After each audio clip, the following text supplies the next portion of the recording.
Okay, the time being 3 o'clock, I'd like to wish everyone a very good afternoon. Welcome to those of you who have come in to our chamber and also those of you who are watching us via live stream at today's ordinary council meeting, this being May. This council meeting is being recorded while it's being live streamed to YouTube. The view you should see today during the live stream to YouTube will show the minutes of the meeting being recorded, the councillors and also the senior staff. As this recording will be available as a public record, those in attendance, including councillors and staff and members of the public, should refrain from making any defamatory statements.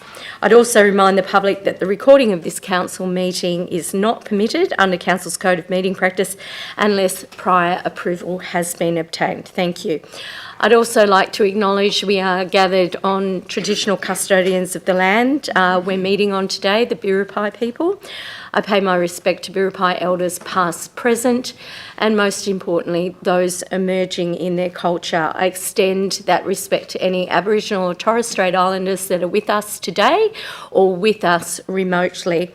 I'd also like to acknowledge and pay my respect to the many migrants who travelled to this great country, who have helped to build it to be the rich and diverse multicultural nation it is today. And lastly, to our veterans, both past and present, to the men and women who have fought for the freedoms we enjoy today, such as the freedom of speech, the freedom of choice, and the democratic freedoms to express our views. How lucky are we to live in a country like Australia? Remote attendance, Madam CEO, do we have any? No, Madam Mayor. Thank you very much. And it gives me great pleasure now to welcome Pastor Kendall Cobbin from the Seventh-day Adventist Church to deliver our local government prayer. Thank you so much, Pastor. Thank you very much to our Mayor, and let's pray together. Our Father God, it's an incredible privilege for us to pause and to honour you as our councillors come together to perform their duties this afternoon. We humbly submit to you in recognising that it's in you that we live and breathe and have the faculties to communicate and make wise decisions. Thank you for the gifts of each of these, our councillors, and for their willingness to contribute their talents for the development and well-being of our community here in Port. And may all the decisions made here today take place with due process and respect for each other and in deference for the best good of our community. Alert this team to any of those needs that may yet need to be addressed. Bless the families of our councillors and any ongoing concerns that they may be experiencing in life's journey.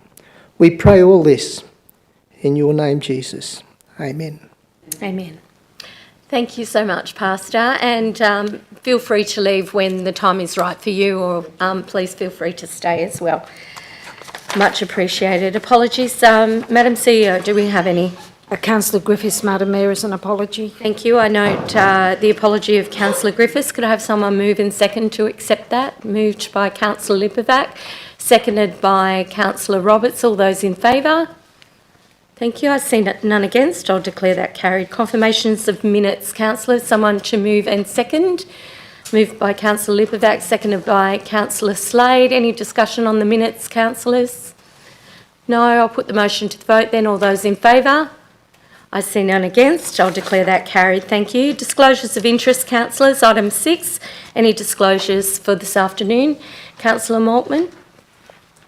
Thank you, Madam Mayor. I have disclosure of interest. I've taken all in relation to item 13.04, the Lake Caddo Natural Resource Management Monthly Update Report. I have a non-pecuniary less than significant interest in this matter, and I've taken all reasonable steps and rationale, identifying no financial interest or financial benefit to declare a non-pecuniary less than significant interest in 13.04, the Lake Caddo Natural Resource Management Monthly Update Report. The reason being that I'm a non-financial life member and former president of the community organisation Revive Lake Caddo Inc. Thank you, Councillor Maltman. Councillor Slade. Thank you, Madam Mayor. Disclosure of interest for item 10.10, the business rating models. I declare what a significant non-pecuniary interest for reasons that my family owned buildings in the Waipa CBD. Thank you, Councillor Slade. And Councillor Lipovac. Thank you, Madam Mayor. Also a less than significant interest, non-pecuniary, in relation to item number 1010, business rating model. For the reason that the item relates to the TCMP, I will remain in the room during Council's consideration of this matter, as such interest will not influence my decision-making on the matter. As part of my account executive role, I meet with local business owners, not only in the Port CBD, but across the Hastings, Macleay and Nambucca valleys. The business I work for is involved in the local community and therefore financial members of Business Port Macquarie and the Greater Port Macquarie Tourism Association. I have no family links to any local business in the Hastings LGA or across the Mid-North Coast. Thank you. Okay, thank you, Councillor Lipovac. I too have a disclosure to make. I have a pecuniary significant interest for the reasons that Stablecorp and Shoulder Master are listed contractors in the matter of item number 12.01. These are companies owned by my husband. I have a financial interest in these companies, therefore I'll take no part in the deliberation and discussion. I'll be out of the room and the Deputy Mayor will take the chair. Thank you, councillors. So we'll move on now to mayoral minutes, and there are none. Confidential correspondence to the ordinary council meeting, item 10.07. I note we have some. That's correct, Madam Mayor. Thank you very much. I'll ask someone to move and second that we receive that. Moved by Councillor Roberts, seconded by Councillor Lipovac. Thank you. All those in favour? Thank you. I see none against. I'll declare that carried. Item 9. Items to be dealt with by exception. Someone to move and second that items 10.01, 10.03, 10.04, 10.05, 10.07, 10.08, 10.09, 10.12, 11.01, 11.03, 11.04 and 13.02 be considered as a block resolution. Someone to move, thank you. Moved by Councillor Slade and seconded by Councillor Maltman. Thank you. All those in favour? I see none against. I'll declare that carried. Thank you. And someone to move and second to move that all recommendations listed in the block resolution be adopted by council.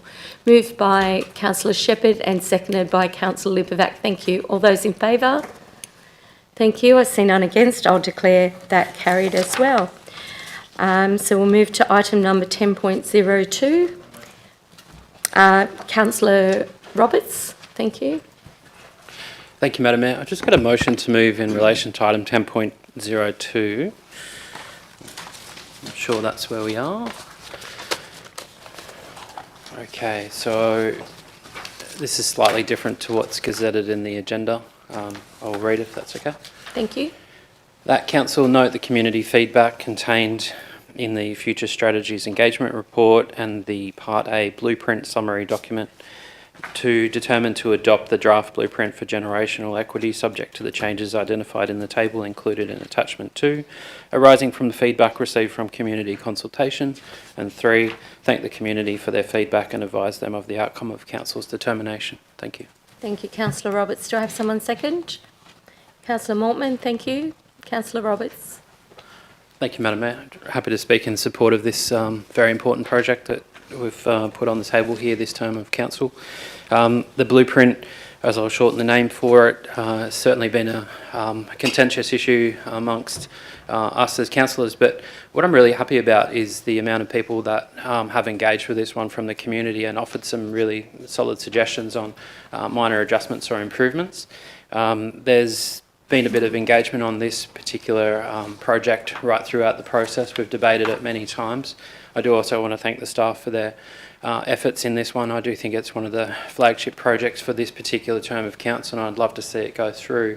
I will note also that throughout this process, a lot of the recommendations or suggestions that you'll see in the blueprint, Madam Mayor, have also, I believe, become some of our practices and processes on council during this term. So it's good to see that even though we're looking at a document, in my view, this has always been a catalyst for change, and we're starting to see that change where the organisation and community are coming together to work on identifying the priorities for this council and this community, and we're actually starting to enact and deliver on those. So with or without the report or the document itself, I think we are starting and right in the middle of that change process and for the better. So I support this one. Thank you.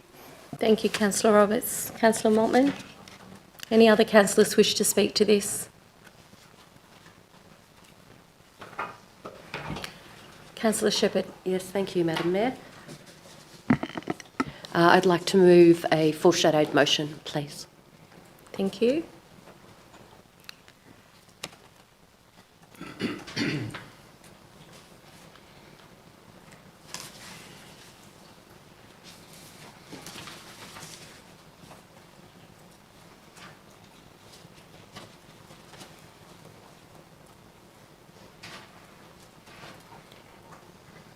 Thanks, Tanya.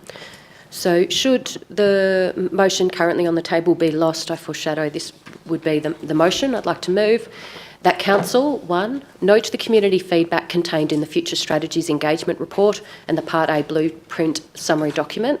Thank the community. And 2, thank the community for their feedback. 3, determine not to adopt the draft blueprint for generational equity and cease any further work on the blueprint for generational equity. 4, note that there are no anticipated adverse strategic planning impacts to result from the decision to not progress the blueprint. And 5, continue to progress the strategic planning priorities and projects as endorsed by Council. Thank you, Councillor Shepherd. So we'll move back to the motion. Any other discussion that would like to happen on the motion? Thank you. Thank you, Madam Mayor. I'll speak against. And of course, the reasons I'm speaking against form the reasons for my foreshadowed motion. From the outset, when we look at noting that community feedback, I think it's really important when you look at that feedback, it is quite clear to me that a number of those submissions express not understanding what is the purpose of the blueprint, that there's repeated messages, what is the blueprint? And finally, the question of what value it adds on top of the current strategic work we already have. So yes, that requires you to look at each of the individual pieces of feedback, and you'll notice that there's several of those that are quite weighty and interrogate the blueprint with clearly a quite informed and engaged lens. And I think we need to listen to the questions that are asked. I tend to agree with the submissions that we received that clearly expressed that lack of understanding about what it's intended to achieve. I initially voted in support of forwarding the blueprint back in February last year when it was first proposed, and I did so on the basis of good faith and engagement of all councillors and community in that process, and being advised that that would be completed most likely by October. However, since then it's come before Council on multiple occasions, and we've had repeated iterations to explain to us exactly what the blueprint is, and I continue to find a number of those statements, including in the blueprint itself, at odds with each other and contradictory. And so I'm simply not able to support continuing to invest resources that need to be used to forward current strategic works in this blueprint. I also want to refer specifically to this point of generational equity. It was one that was raised by a number of submissions. Generational equity is not a term that's used in our Local Government Act. Generational equity is not a term that's used very much anywhere, actually. The term intergenerational equity certainly is. And so I want to express that even though I'm asking that we do not forward this blueprint for generational equity, that it's understood that, of course, all councillors are seeking to create intergenerational equity and fair results for both our current residents and those of the future. However, of course, we have our own interpretation of what that is. And I commend my colleagues to vote against the current motion on the table on the basis of how we best move forward in an efficient manner to achieve intergenerational equity. Thank you, Councillor Shepherd. I'll just briefly speak in support of the motion. And just off the back of what Councillor Shepherd has said, under the Local Government Act, decision-making Part C forms that councils should consider the long-term and cumulative effects of actions on future generations.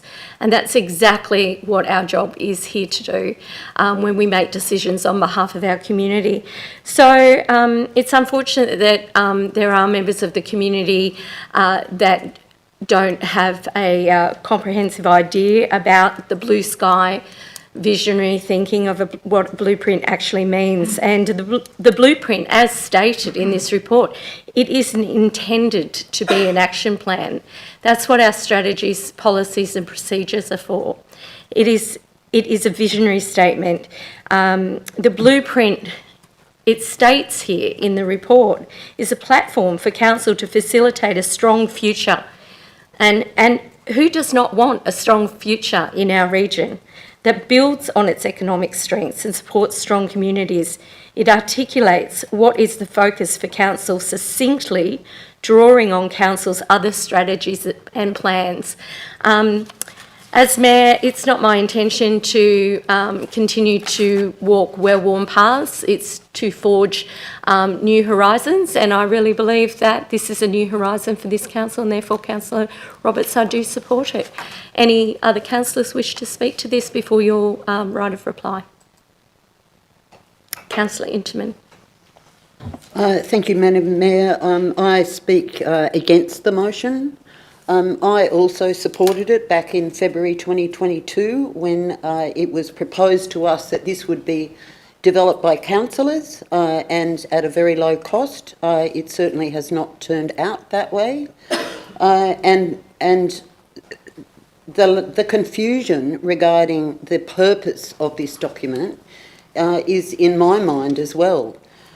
All I can see as a result of this proposed document is that important policies, policy development and planning development for this council has been held up. It's been reported repeatedly in the documents that come to us for council that such and such a policy has been deferred because of waiting for the blueprint to be completed. Two specific examples are the Regional Infrastructure Transport Strategy and the Infrastructure Strategy, as well as, I would like to say, the housing and affordable housing strategies.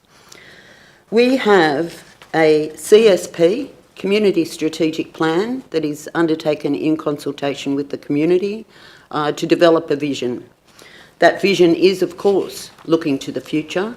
It's intergenerational, as in looking for the future and for fairness between generations. The CSP delivers a framework in consultation with the community. It is at the top of our legislated requirements for planning, and from it should flow our delivery program and for each 4 years or term, and also our annual operational plans. That is the way it's meant to be structured, and to insert this blueprint into an existing process for what seems like no good reason. The best answer I've heard from it regarding somebody who supports it, when I say, so why do you like it? And they say, oh, it's great. Why is it great? There is no answer to that. I have not received one. It seems to me just a waste of our resources to follow down a path. It's wonderful. Some people love New Horizons. I love New Horizons as well, but it needs to be grounded in what we are already doing and not distract us from the projects and plans that we already are compelled to and desire to implement. I see this as a distraction. It has been given a good run of 15 months and failed to produce a substantial or solid outcome. It still doesn't tell us what the thing actually is, and it's a great idea but cannot be supported on practical bases. Thank you. Thank you, Councillor Interman. Councillor Slade. Thank you, Madam Mayor. I'll be speaking for. One of the key points for me with the blueprint is in its vision to make this council one of the most innovative places in Australia. Innovation is happening all around us at record speed, and some of those examples in our area are that Port Macquarie this year will host its first AI conference, thanks to the Charles Sturt University, and the university is reaching out wanting council to be involved. We have industry in town that is partnering with local schools to try and make sure kids are well equipped as they are as possible, and so that industry is able to keep up with the rapid change. And I believe that council should be no different in its approach. To become a leader in this space, we need to have the ability to adapt quickly, just as importantly, we need to stay in sync with the community's needs to make sure that we capture the opportunities that we have. One of the key points put forward from our CEO in one of the workshops, which speaks volumes to Dr. Allen's leadership, was that we need to look at the opportunity to control the market in reference to how we were able to attract young professionals to our area. And after having meetings with the universities and industry leaders, this is music to their ears as they are going to great lengths and huge costs as they try and secure skilled professionals. It is critical that this is a live document so that it is able to adapt and evolve over time to stay relevant, and I congratulate the staff on getting us to this point. And with that, I believe it's 2 for and 2 against, and ask this be put to a vote. Thank you. Okay, thank you. I will, thanks so much, Councillor Slade. I will offer the right of reply to Councillor Roberts.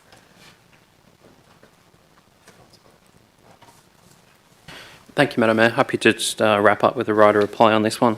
I thank all councillors for their feedback on this one, and I do want to note a couple of things on some of the points that were raised.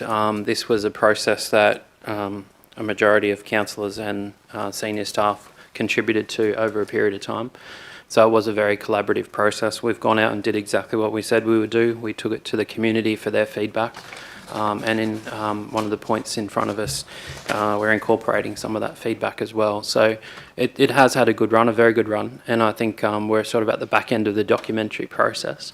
Now it's about doing a lot more of the doing, but we have a very clear vision on what we want to achieve as a council and a community, and I feel that for the first time in a long time, we've got a lot of the things out of the cupboard or out of the basket that were too hard. We've put them on the table through this process.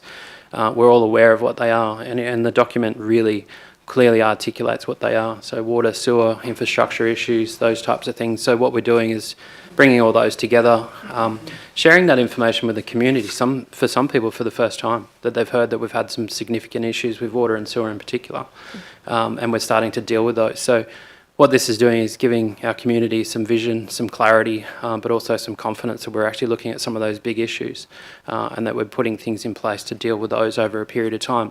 But as Councillor Slade alludes to as well, we're doing it in an innovative way. But again, this is a moving document that over time, as we tick the boxes and get things delivered, we can then replace those with things that are pressing issues of the day. And I think that's one of the best strengths of this particular process, is that we continue to deliver for our community and those things that they think are really important. So I commend this to councillors. Thank you. Okay, thank you, Councillor Roberts. I'll put the motion to the vote then. All those in favour? Thank you. Myself, Councillor Mortman, Councillor Slade, Councillor Roberts. Those against? Councillor Edwards, Councillor Lipovac, Councillor Shepherd and Councillor Interman. As Mayor, I'll use the casting vote and we'll vote in favour and we'll declare that carried. Thank you, councillors. We'll move on now to item number 10.06, the 2022-2023 operational plan, quarterly progress. I see you on your feet, Councillor Shepherd. Thank you, Madam Mayor. I'd like to move an alternate motion, if I may. Thank you. I'll just wait for that to come up on the screen for us.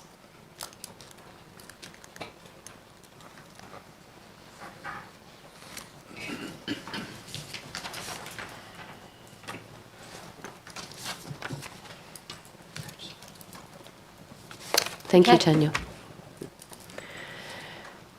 That council, 1, note the 2022-2023 operational plan quarterly progress report as in 31 March 2023. 2, determine that the actions listed as cancelled or deferred in this report be noted and the 2022-2023 operational plan updated.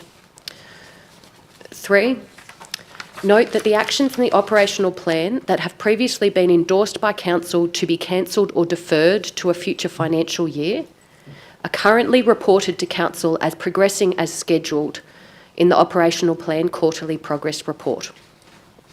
And 4, request the CEO to consider an alternative way of reporting the progress status of cancelled and deferred items. Thank you. Do I have a seconder? Seconded by Councillor Edwards. Thank you. Thank you. So you'll know that earlier on today I circulated a slightly different clause 3 and 4, and so I just wanted to draw your attention to key differences in that. So it was clause 3. It was brought to my attention that I might be suggesting that actions are being cancelled or deferred out of our OP without that first being decided by council. That's not the case, and so this clause 3 properly specifies that cancelled and deferred items have been cancelled or deferred on the basis of us saying that's fine. However, it also specifies that those cancelled or deferred items are currently being reported as on track, essentially, in reference to the operational plan. And that's something that I'm not comfortable with. I don't believe that, or it is, in my opinion, it would be a better process to acknowledge that these items have been deferred or cancelled, either as a separate category, but not in a way that suggests they're on track, where our community might otherwise understand that to be that the operational plan that we put forward is progressing as expected. And so clause 4 is requesting the CEO to consider that alternative way of reporting. You'll note that I haven't specified that we need to change the way that we're reporting right now. I've raised this issue at the previous quarterly report and see, having come back to us now, that it'll be good to formally start that conversation. And so that's the intent of the motion before you. Okay, thank you, Councillor Shepherd. Councillor Edwards? Yes, thank you, Madam Mayor, and thank you, Councillor Shepherd, for this amendment. Yeah, this is very important, I feel, going through this item number. I went over this for hours and hours, actually, and found the same sorts of troubles. So yeah, I think we really need this improvement. I think we really need to know where we're at and to know when we're on track and when we're not. So I support this amendment, and yeah. Thank you, Councillor Edwards. Just a question to you, Madam CEO. The additional points 3 and 4, do you see any difficulties with these additional points? No, Madam Mayor. Thank you. Any other discussion from councillors? Councillor Interman. Thanks, Madam Mayor. I certainly support this, and I've got a couple of other comments to make, which I've already conveyed to the CEO, Director Watkins, and also Director Henske. They relate to the ease of interpretation of this report for both the councillors and the community. And there is no clarity at the moment in terms of the dots, the red and green dots, as to what the situation is. And also, I would like to say that the red and green dots don't necessarily indicate the performance level of council, and I, for one, don't think that compliance or the degree of compliance with the operational plan at face value is actually a good measure of council's performance. And I'll give you a couple of examples. Number one, and these are of things that are marked as red, but I actually consider them to be a good thing. For instance, compliance management software, risk management software, procurement and supply claim claim plan, and all are marked red. They are marked red because we have picked up an issue that needs to be addressed, and that's actually a good thing. So I don't class that as being a negative performance. But then we've got something else here, like the plant fleet purchase and disposal policy, which is also marked as red, and that actually signifies a significant risk that council has got, because it's saying that there is a general lack of available vehicles and vehicles that for our needs. So therefore, that should be actually highlighted as I would like to see perhaps at the bottom of the report, risks identified during this report so that we can take them forward. Then there's also the other matter of items. Okay, so the Black Creek Bridge Renewal Project, it's marked as red, but it's to do with wet weather. It's not to do with council. So that's again another reason why red and green don't necessarily make for a good for a good measure of what council's performance is. We must have a better way. We need to be able to make this clear to everyone, staff, councillors and community, as to what our honest position is, and not link that to a direct measure of council's performance, because sometimes highlighting errors or problems is a good thing so that we can act on it. Thank you. Thank you, Councillor Interman. Any other discussion from councillors? Councillor Shepherd, would you like your right of reply? Thank you. And thank you for the points that have been raised there as well. And I think it's really important to note that if we're looking at changing reconsideration of the way that we report on these things, my intent would be that it's far more transparent and direct, but that's going to show out probably in looking like we're doing less. And that's not going to be the case. We're just going to have a far clearer read on exactly what's being done. And in the case where actually issues have been picked up and pushed us from when we would have been green to in fact being red, that's important for us to know as well. That's an example of us doing what we should be doing. So with that, I also want to note that I'm not suggesting that the process that's currently in place, that's being hidden. It's, ask the question, we've received the answer, and I'm simply of the opinion that there would be a more transparent, better way to do this, and I'd like us to give consideration to that possibility. Thank you. I'll put the motion to the vote then. All those in favour? I see none against. I'll declare that carried. Thank you, councillors. We'll move on to item number 1010. Someone to move, thank you. The business rating model. Thank you. While Councillor Slade is leaving. If it comes to me, I would like to move a slight amendment. Yes. I'm sorry, I don't have the rules available. Can we have a look here? All I want to do is get some timing into this so that we've got a timing return on these matters.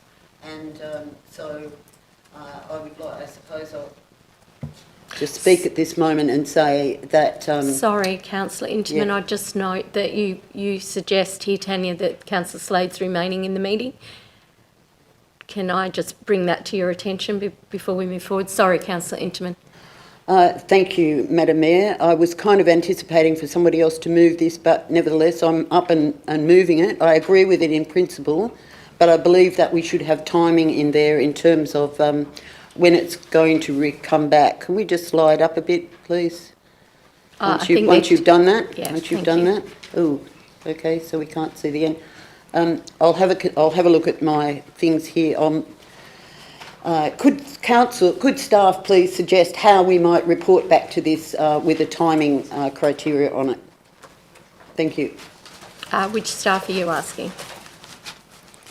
Councillor Interman. Through the CEO, thank you, Madam Mayor. Through you, Madam Mayor, Director Henschke, do you have a time frame on this that is acceptable?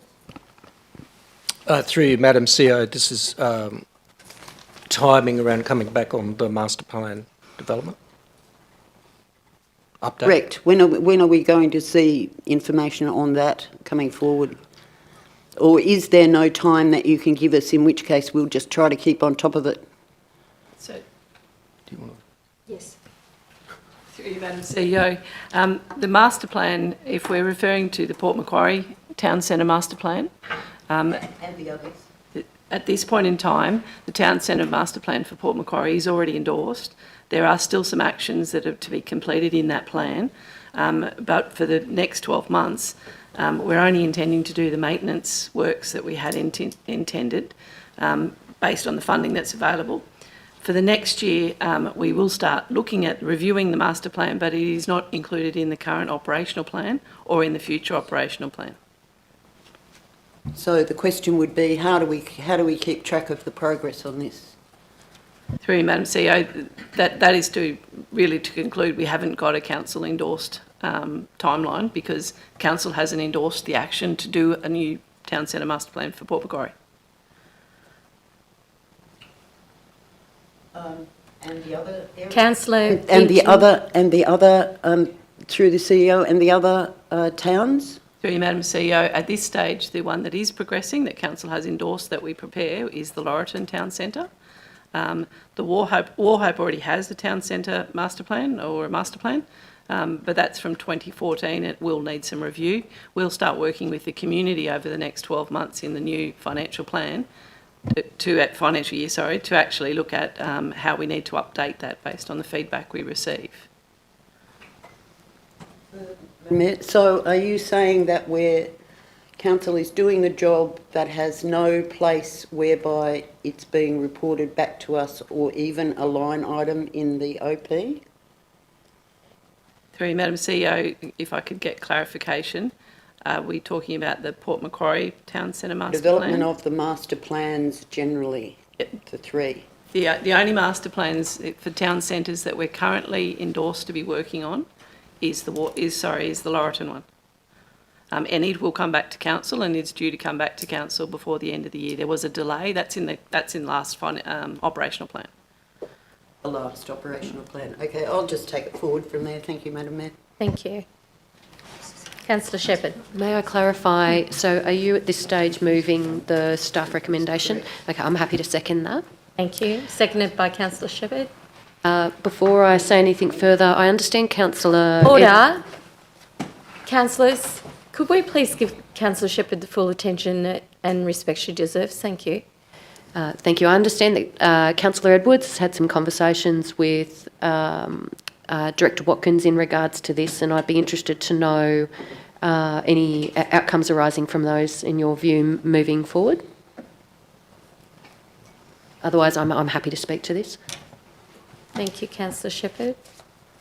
Just to briefly say, I was asking questions and considering an amendment along a similar lines as I think Councillor Interman was just about to, just hoping that there would be a time frame with which this would come back to us, feeling like we've gone out to engagement on a rating model, and that this was probably, for a reason, and to work out, once a rating model is established, how the community is going to be involved in, working with that and developing their area. So I haven't moved an amendment today from the conversations, but I didn't have time to talk to Councillor Interman either ahead of the meeting. Okay, would you like to speak to this, Councillor Shepherd?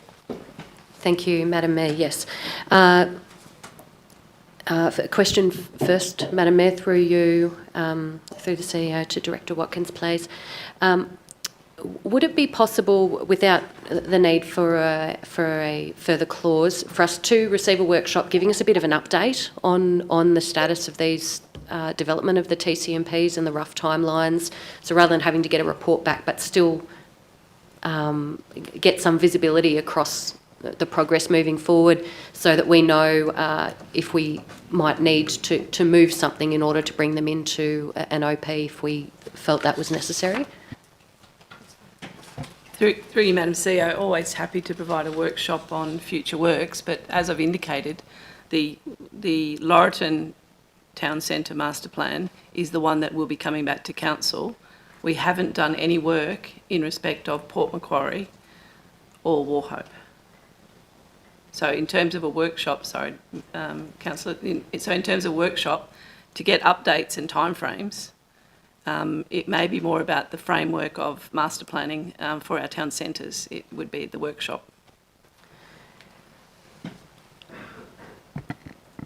That sounds like a very wise comment. Do you have a question? A further question? Yes, I do. Can we receive an undertaking to have a workshop of that nature? Through you, Madam CEO, happy to do that, yes. Thank you. If I may speak to this also.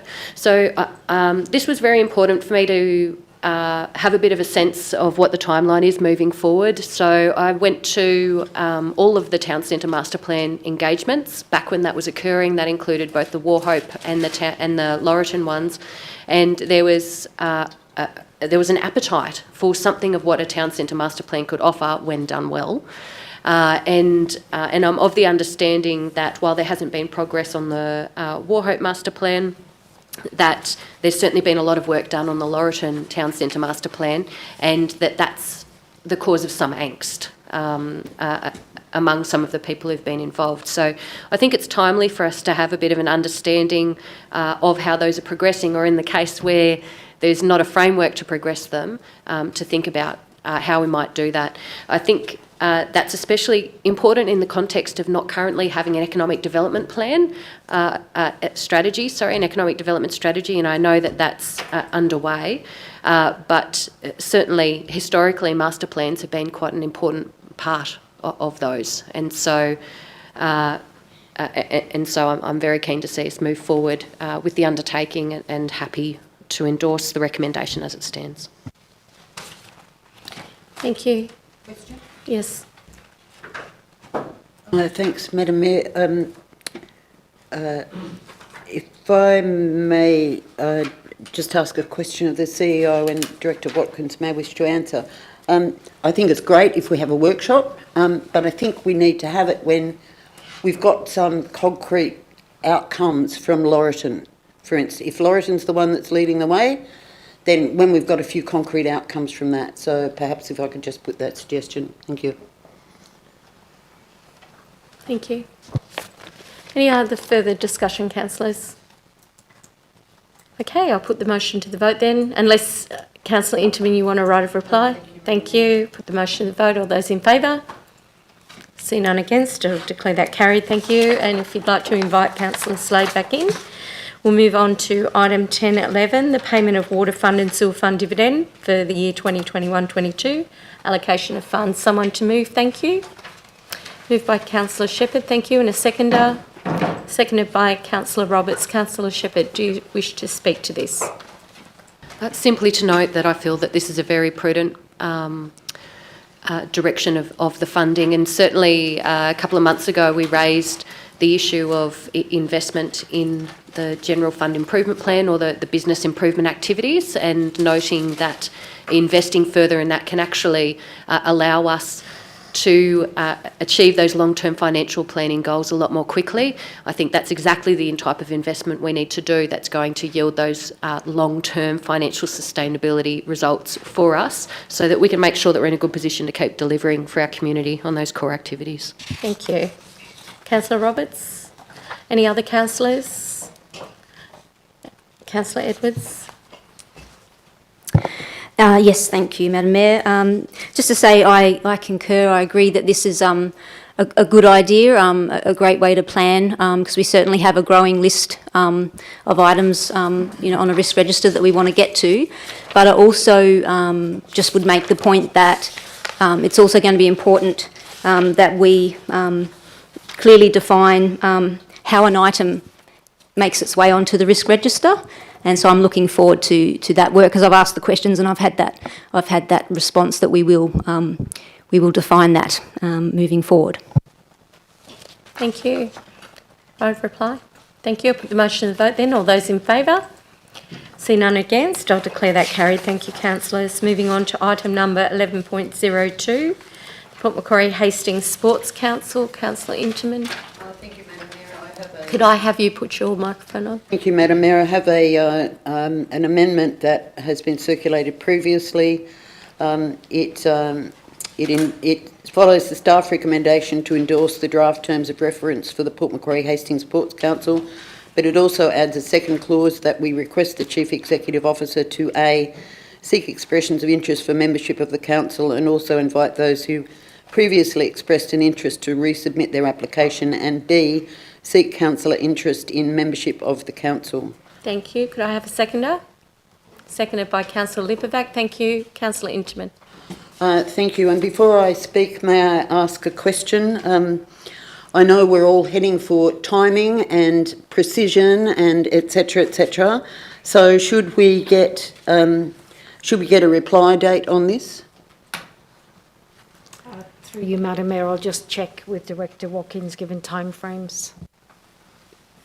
Through you, Madam CEO, I think that'll depend on the timing of the expressions of interest. So we would have to come back to council regardless to actually determine who's on the council. So I'm comfortable with what you've put to date without a date, because we'll just go through the expression of interest process and then have to come back to council. So it has a set date. Second question, if I may. So how then does this task get on to our outstanding reports? Through you, Madam CEO, because it's requesting the CEO to undertake action in point 2. Okay, so the very fact of that requesting the CEO to take action means it will get on there with an unspecified date. Is that correct? That's correct. Wonderful, thank you. Speaking to this, I think with a little bit of debate, I think that the Sports Council is really a really good initiative, and this is for an advisory body with, as I understand it, an intent to bring together all the major sporting groups and key organisations locally, as well as perhaps emerging sports, to get a direct representation to council so that there can be a communal discussion amongst sports interested parties to gain advice from council as to where we're up to with our priorities, and also to provide suggestions to council as to alternative priorities. It's going to be, as I said, an advisory body, but nevertheless it gives the opportunity for there to be discussions about these matters offline from main council work, so that we can get those groups all together. So I commend this motion, thank you. And we are going to be looking for 2 councillors interested in membership. Thank you. Thank you, Councillor Intervene. Councillor Lipovac, would you like to speak to this? Nothing further, Madam Mayor. I support this motion from Councillor Interman. Thank you. Any other councillors? Right of reply, Councillor Interman. Oh, sorry. Councillor Slade. You'd like to move an amendment, which is the staff recommendation. Okay, so we have an amendment.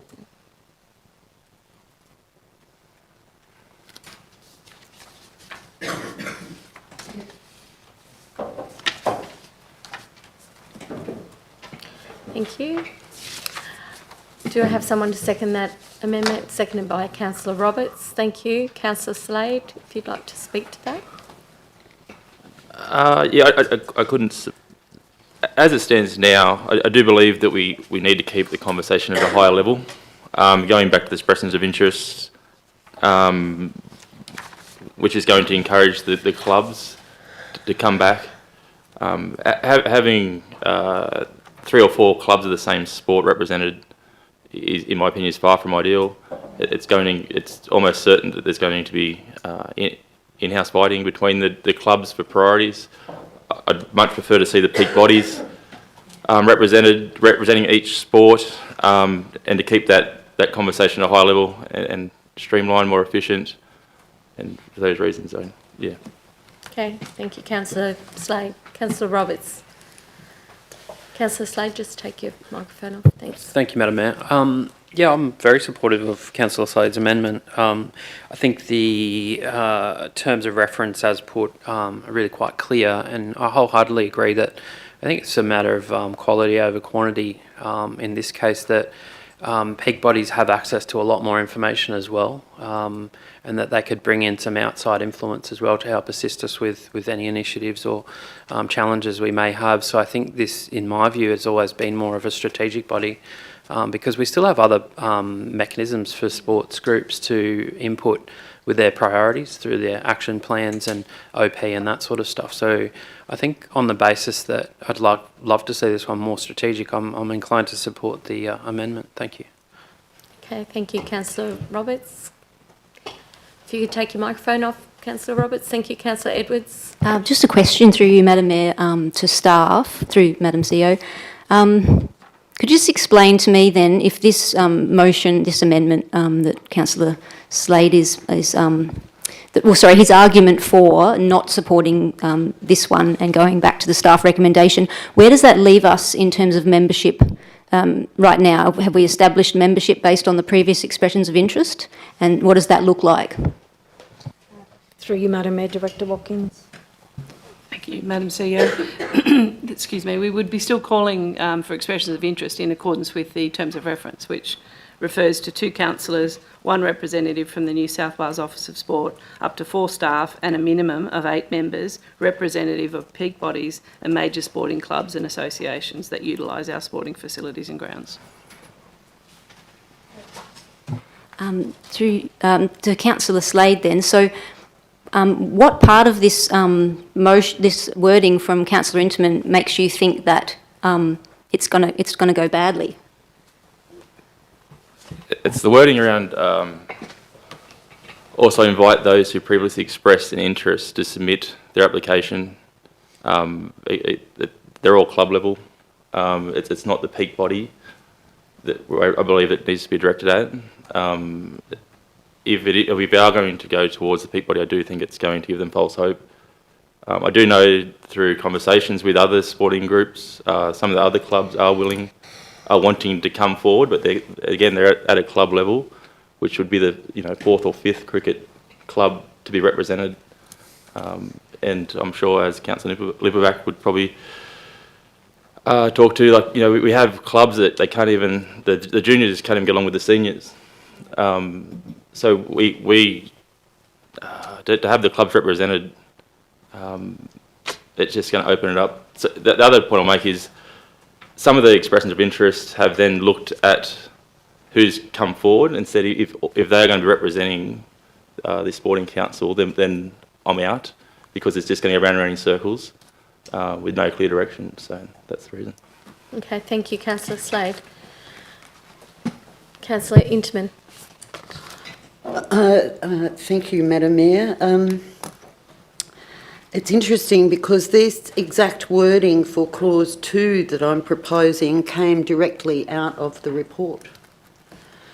And so it's following, all it is doing is bringing to visibility a decision that surrounds this this activity anyway, but it just makes it clear. And I stress it's word for word out of the report.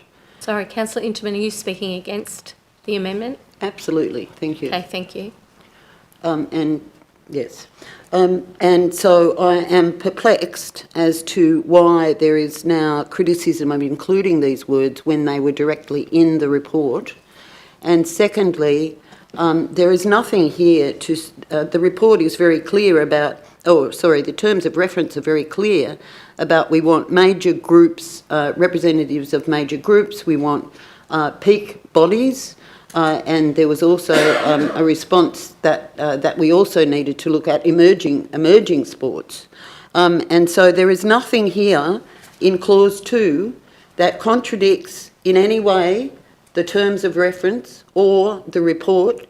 It simply makes it clear to the community that this is our next step. And so on the basis of transparency, I cannot support the amendment. Thank you. Thank you, Councillor Interman. Councillor Shepherd. Councillor Interman, your microphone, please. Thank you, Madam Mayor. I think this is a good discussion to have in terms of making it clear that in fact, I think we just didn't realise we agreed on this, which is fundamentally that we all want this to be focused on peak bodies. However, as specified in the report, it's appropriate that we touch base with those people who have previously expressed an interest. That doesn't necessarily mean that they would ultimately end up on the panel, noting that they'll be subjected to the same sorts of terms of reference criteria as everyone else would.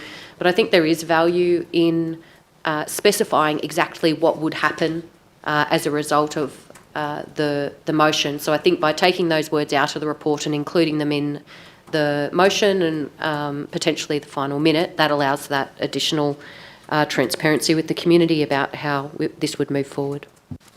Thank you, Councillor Shepherd. Just a question for you, Director Watkins. Are we splitting hairs here? Does the original staff recommendation, is it diminished? Is anything lacking if the motion that was moved by Councillor Interman is not upheld and the original staff recommendation is resolved? Just help me out here. What's going on here? Madam CEO, regardless of which motion was adopted, staff would still proceed to call for expressions of interest in accordance with the terms of reference, which achieves the same outcome for both motions. Okay, thank you.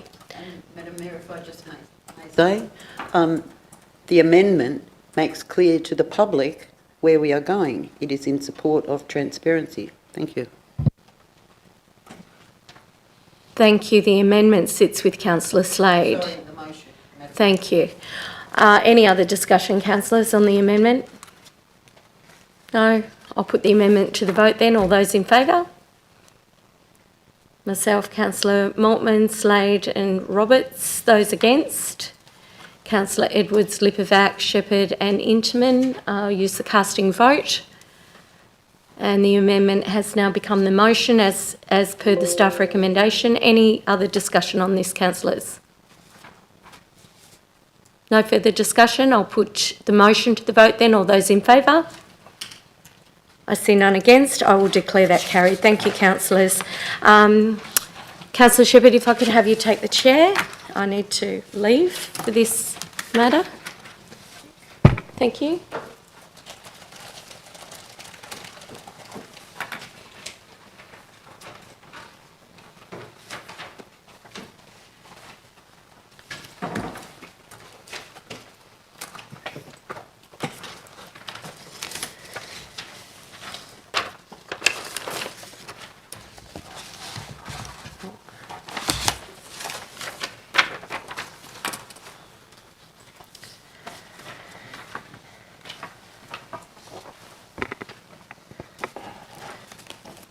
Thank you. We are looking at item 12.01, notice of motion, annual reporting of wet and dry hire contractual arrangements. I'd like to put forward a motion or read out the recommendation that I have listed here for 12.01. The council maintain a high level of transparency, integrity and accountability by informing councillors of annual expenditure relating to the wet and dry plant hire contractual arrangement by 1.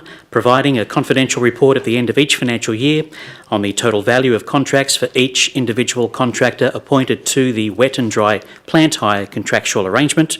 And point 2, presenting the confidential report to the ordinary meeting of council held in September each year. Do we have a seconder? Sure. For discussion? Thank you. Speaking to the motion, now for those councillors who attended the last meeting, particularly during the confidential session, I simply explained that as councillors, we are the board of directors, and so we have every right to ask for specific details on how council spends its money and with whom, and if necessary, ask questions. But let me also reinforce the point, the information remains confidential. I mean no disrespect towards Director Fish or the panel members who make these decisions by putting forward this notice of motion. Now, forgive me for being curious as to how we do things. I'm not intending to disrupt, hinder or undermine the process, but I have a duty and responsibility. We all have a duty and responsibility on behalf of ratepayers to seek information, albeit confidential, to satisfy that we are in fact providing opportunities for local contractors, that there is healthy competition between respective businesses or contractors, and the share of funding and projects is being evenly spread where possible. Now, you know, this is something that I have personally and passionately driven in this chamber, to put locals first, and this is the next logical step. Now, the words in the recommendation reinforce my comments. Transparency, integrity and accountability. It is a political platform that we all stood for during the local government election campaign in 21, and I urge all councillors, and especially those who own and or run a business, who carefully watch where every one of your dollars are being spent, this is a time to back up your strong convictions, to be a true representative of the community and support the motion. Again, transparency, integrity, accountability and putting locals first. Thank you.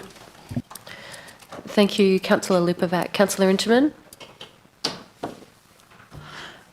Thank you, Madam Mayor. I'm supporting this for similar reasons to Councillor Lipovac, but also because I had concerns when this item came before us in council, in the confidential session of council, in that there was a long list of businesses. There was 25, or in alphabetical order, which doesn't really help us, or indeed the community, to understand if we've got the range of services that we're looking for. Is there competition amongst each of those range of services?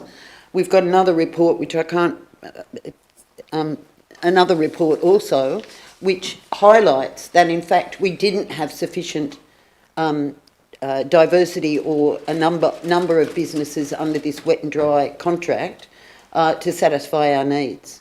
So that would then give us an opportunity, if it was simply, if it was not reported in the first instance alphabetically, but in groups of services, we would then get an idea of how many of these services we've got available, how many firms we've got available to on our panel for each of those services.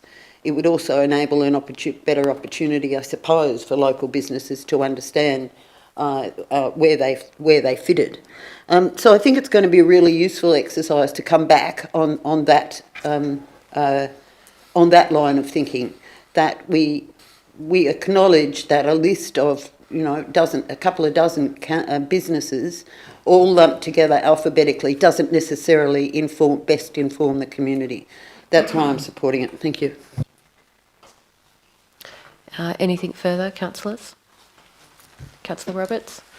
Thank you. Just a question to the CEO or relevant staff member. Obviously, we don't have a lot of detail on this one in the agenda, so just for clarity, I'd like to just ask staff their thoughts on the resourcing that might need to be allocated to this one, and or whether this is actually necessary, or if there's other ways that councillors can have a look at this information without such an onerous report. Thank you. Through you, Madam Deputy. Look, I can understand that councillors want information around buy local, that you want information in terms of where the spread of our spend is across the LGA, and I understand that's a legitimate question to ask. I don't understand why this particular one is singled out when we deal with such a large volume of tenders and contracts. So I do wonder why we're choosing this particular one, because we have a huge amount of people applying for panels, etc., across the business. Obviously, this is your resolution, councillors, and we'll follow the resolution or the decision that you make. But I'm just wondering if there's another way where you would rather have a paper around the expenditure on buy local and the distribution of that. I guess my concern is we're going to come back to you and we're going to have to spend a lot of time educating. And when I say educating, we have criteria around value for money. We have criteria around specialised skills, and that's why we hire a panel of people with expertise to determine that across a weighting. And my only concern is you might be delving into lots of questions where we've already put mass amounts of resources into educating a panel of people to determine that from weightings. And so whilst I completely understand that you're just seeing alphabetical orders, etc., that panel puts an awful lot of time and effort into that determination from a probity perspective. And I don't think there's a one-size-fits-all. I don't think it's just these are the number of providers that are local. So out of 25, we've got 80% that are local providers, but they all come with different specialised skills. And I think that my only concern is the interpretation we give back to you. The data is the data, but I wouldn't want to be spending a huge amount of time in explaining that process, because it is pretty involved, hence why you delegate it through to, to the CEO. So that's just my commentary around that. Thank you. And if Councillor Edwards, yes. Thank you, Madam Chair. Question through you to the CEO. I think from memory I've inquired before, we have 3 panel arrangements in place at the moment. Is that correct? That's correct, yes. Okay. So perhaps if the motion was actually just relating to all panel arrangements, would that be okay? Through you, Madam Deputy. Look, I would need to check resources to allocate to do that, to give that feedback. On the floor, I would have to take that on notice, because I don't know. I don't have procurement here to be able to determine that and how much time it would take to report that back to you. Supplementary? Yes. Question? Through you, again, Madam Chair, to the CEO. I think is that this notice of motion is simply requesting, I think, totals, isn't it? Is that the only information it's asking to be reported on? Through you, Madam Deputy, from the conversations that we've had from councillors in their presentations tonight, it seems that there's more information that you would require in the feedback than what's actually presented here, and that's just something I'll flag, that seems more detailed than what's actually put here. Councillor Inchman? Is this a question? A question, yes. To the CEO, and I'm sorry if this sounds like a Dorothy Dixer, but never mind. From my perspective, this one's been selected because it was huge. It was huge and much bigger than any panel decision that we've made. So, do you recognise that? Director Henschke, you seem to want to make a comment here, so through you, Madam Deputy. Yes. Through you, Madam CEO, I would note that we already have year-end reporting around contractors with engagement value greater than 150,000. So, this, are you asking to the dollar level, for example? Like, we'd need. I'm concerned about the amount of extra work that this will involve for my team during a time that is very busy with year-end. So the original request here was for August reporting. We wouldn't even have finalised year-end, hence to September. So what value, my question, I guess, is the value that this actually adds for the amount of effort from my team.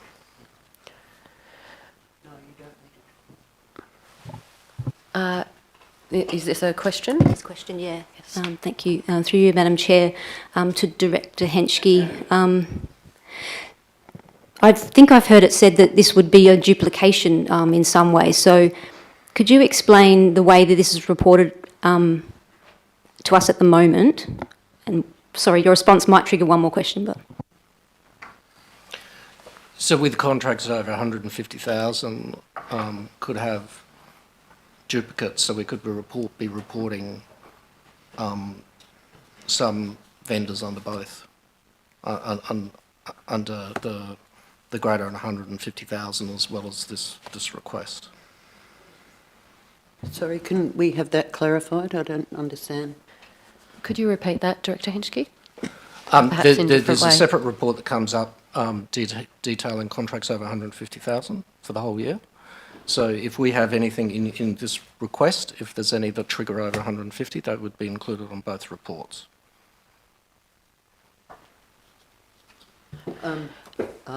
Okay, and number one, would that cause a problem? And number two, no, I'm not looking for a figure down to $1. I think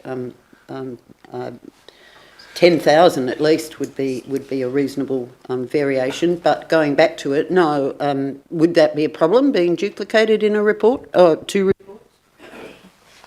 Well, that can be a decision for council if they want that information, and if that's the decision, then we could do that. Through you, Madam Deputy, I guess Director Henschke is saying you're already receiving that information in one report, and we're going to come back with another report to council. Look, we're happy to provide the report to you. Let me say that. We're just saying that we would add some caution here around the information that you require when we come back in. We don't want to make this bigger than Ben-Hur. But what I'm hearing from you, which is my concern, is you're really focused on the buy local and you really want that information. And so that's what I'm hearing coming back. I understand, Councillor Inchman, you're talking about the fact that there's a number of providers in here. But I am going to say that the criteria is quite extensive in terms of why we actually choose providers. And as long as we're all on the same page with that, then I think that will be fine. So I will speak to this, noting people in the room and that there are speakers allowed still as well. At this stage, I'm leaning towards voting against this, and I'd like to say why. I can understand in the first instance that this is about greater clarity about something that we perhaps have less oversight over as councillors compared to other contractual decisions that are made where we get some more oversight over that. And so I understand that. And in the start of this debate, that lent me towards the suggestion that perhaps we should be looking at this for all panel arrangements, actually, and receiving further information about that. However, I don't have clarity about how much resourcing that's going to require. And yes, I'm finding that challenging, because if it's a duplication, however, with greater detail, less than 150K, potentially that doesn't require significantly more resourcing. So if after the end of debate I do indeed vote against this, it would not be against the interest in greater oversight over these particular panel arrangements, noting that there are certainly processes already in place, but rather wanting to make sure that if we're going to do that, we're doing it right at the outset, perhaps applied to all panel arrangements, and being clear on the resourcing that's going to be required for that. And having said that, I understand that we have further speakers available, and of course the right of reply to address all issues raised. Councillor Ingeman. Could I just clarify a comment that you seemed to make, and you seemed to say that this is only asking for information above 150,000. That's not my understanding. No, my understanding is that there's already a report that reports those contracts above 150,000, and so the additional information that would be obtained through this resolution, I understand, would be those contractual arrangements with figures at total values under 150,000. And Director Henschke, yes, could you clarify? Through you, Madam CEO, my understanding this is asking for all contracts on the list, including those above and under 150,000. Yes. Does that clarify?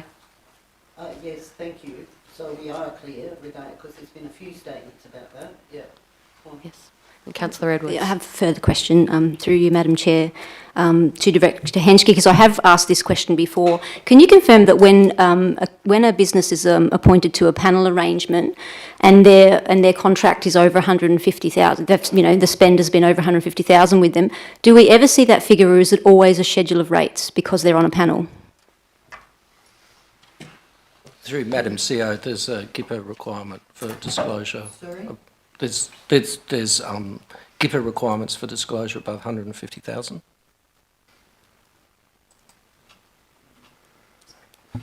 Sorry, I might need to rephrase the question. I look at the GIPA contracts when we've had that report, and some have a figure, but many have schedule of rates, and I've asked a question about that before. I'm just asking, are they always the panel arrangements that show the schedule of rates rather than the figure? Do we ever see an actual total figure above 150,000 recorded, or is it just say schedule of rates? Through Madam CEO, the schedule of rates relates to when the contract can vary because of volume. So through you, Madam Deputy, if it's on the GIPA, it's 150, over 150K, which would be, even though there might be a schedule of rates, it's the same. It just shows you that one might be a fixed price contract, or one might actually be a schedule of rates through that. But if it's 150, it's a GIPA. Thank you. So Sorry, can you clarify that, please? Because if we've got a regular reporting coming back over 150,000, then surely there should be a figure attached to that and not a schedule of rates. And what do we mean by GIPA? I understand about the information provision, but our regular reporting comes back, and that should show a figure, not a schedule of rates, is my understanding. Is that correct? Director Henschke, did you want to respond to that? I would probably need to take that one on notice just to get my, so I'm totally familiar with what's come back to council in the past. Thank you. Through you, Madam Deputy. And I mean, the issue here is that you're already getting the reporting of the 150. This is anything, whether it's $10 or $500 or whatever it is. But I guess this understanding is the reason why I raise my concerns, because there's so many questions around this, and I think you're going to get a report back and ask even more questions. So with that answer in mind, I think, is that a question, Councillor Roberts? Speak against. Go ahead. Thank you. I just rise to speak against this one. Obviously, we've opened up a bit of a can of worms here. There's probably more questions than answers on this one, and I think when I look to support a motion, it's about having full clarity, and we've seen anything but that in the last 10 or 15 minutes. So my humble suggestion would be that this one either be deferred or withdrawn, and it be brought back if it is something that the councillor would like to have a look at as far as supporting local, that maybe a motion be brought to the chamber that we can all agree on, and maybe even workshop before with a very clear direction. Obviously, with councillors' access to information, I just question what value we'll have as councillors, because all of this information, as much as we like transparency, integrity and accountability, what value that will add for us.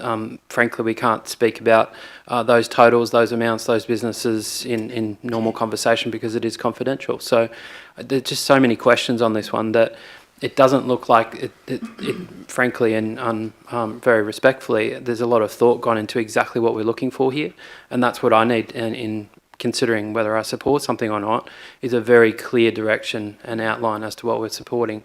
And on this one, I think the staff have given enough of an indication that it'll probably raise more and more questions depending on what information is brought forward. So again, humbly respect it's either deferred or withdrawn. Thank you. Thank you, Councillor Roberts. And noting that we have had a number of questions, I can see, Councillor Interman, that you have a further question, I believe. No? And so I think if we don't have any further speaking against, Councillor Edwards, did you wish to speak too?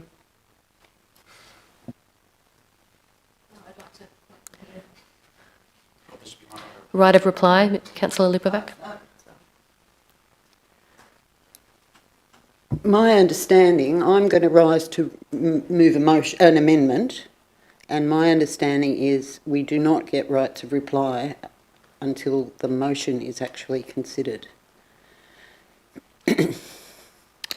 I don't believe that's the case, but you're moving an amendment? I'm going to move an amendment, which means we discuss the amendment, and whoever is left standing with respect after that vote, then they get a right of reply.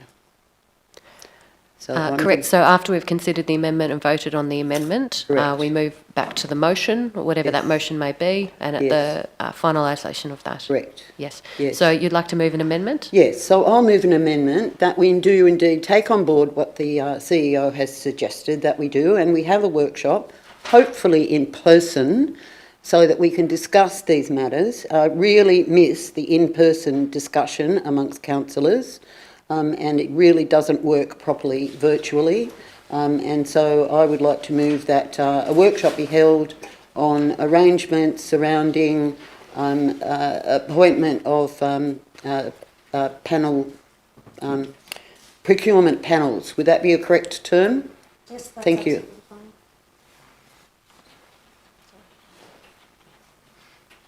And I should remind councillors, if please do go through me in your questions. Except if it's to the CEO.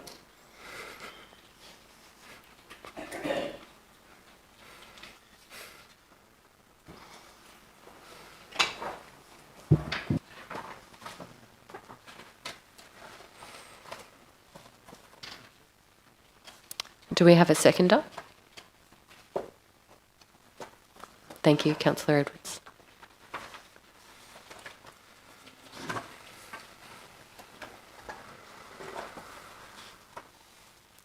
Question, Madam CEO. Do you have any concerns in regards to this amendment?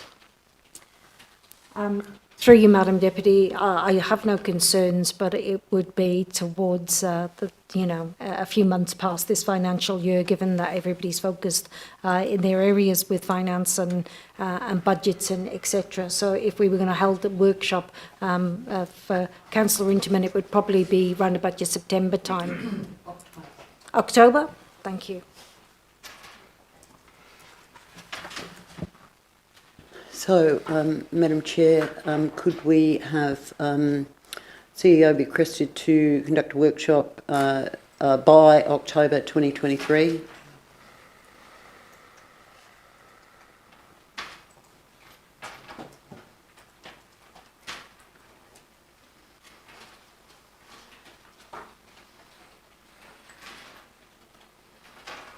Thank you. Thank you. Do we have any further comments from councillors in relation to this amendment? Councillor Roberts. Thank you. Just speaking in support of the amendment, I'm happy to support that one. Thank you. Any further comments? Thank you. Councillor Edwards. Yeah, I'll support this amendment. That's why I seconded it, Councillor Intamin. Thank you for that, because I think this is at least some way to move forward. Because I do thank Councillor Lipovac for bringing this notice of motion, even if it turns out it could have done with a lot more work. I do think that the intent there is, as he says, for transparency, integrity, and accountability. And I think it's very important. We seek transparency with our community. But some things, rightly so, that can't be before their eyes. But equally so, it's really important that councillors really feel that it's transparent, that the organisation and the information, we are the governance structure. We do have a role and a responsibility to know just this sort of thing. So I do think it's fair to proceed with a workshop and to try to get a better understanding and see which way we might move forward if there's improvements we can make.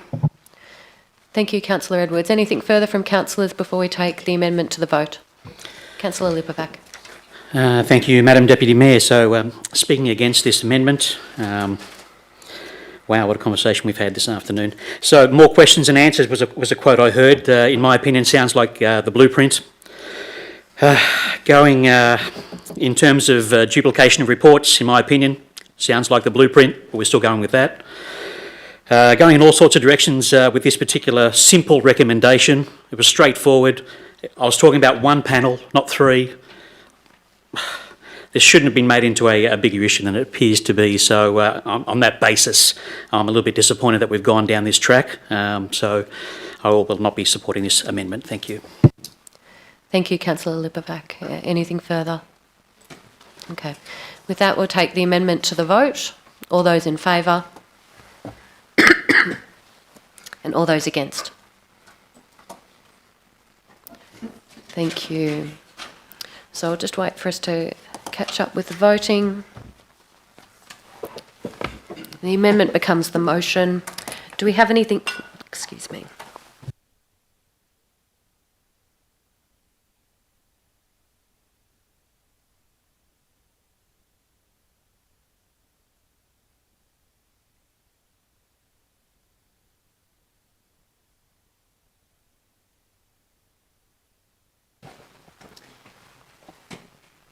I'm very sorry, I wasn't coughing before I came today. I need to ask for a brief adjournment, a 5-minute adjournment. Thank you. Thank you. We'll take 5 minutes. Can I have someone second the motion, and all those in favour of adjourning? Thank you.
Thank you, and my apologies to everyone.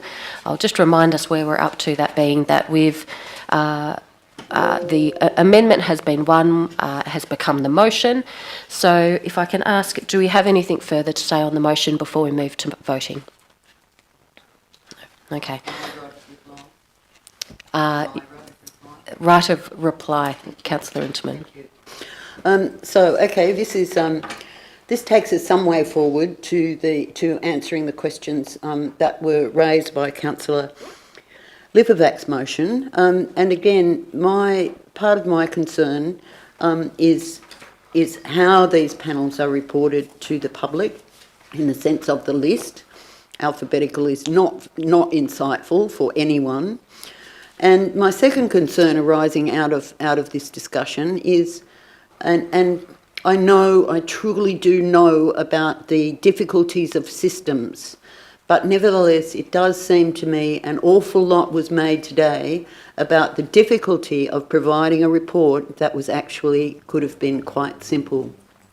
And so I expressed that concern, as well as saying, okay, we can go forward a little bit with this.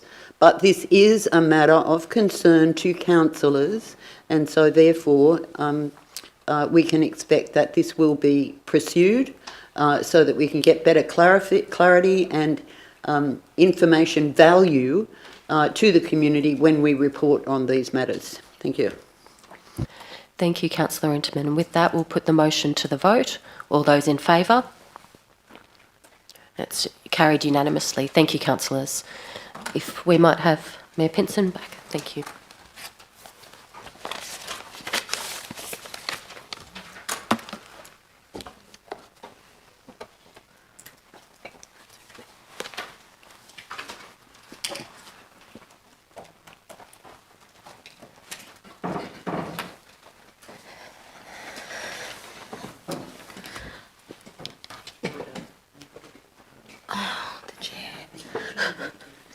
Can we have this chair looked at, please, Madam CEO? All right. Thank you very much. So we'll move on to item number 13.01, which is a DA. I won't read it all out. It's on the screen for everyone to see. I'm going to have someone move, please, and second. Moved by Councillor Interman, seconded by Councillor Roberts. Councillor Interman, any discussion? I wasn't intending to speak on this, but nevertheless, this is a 48-lot industrial subdivision in Thrumpstar near the highway, the intersection of Frogs Road with the highway, 49 hectares. Stages 1A and B, 2A and B and 3 have already been started. The remaining land that we are talking about, and I would ask Director Watkins, if I say something false here, let me know. But the land we are talking about is all already cleared, so therefore there is no clearing of vegetation to take place on it.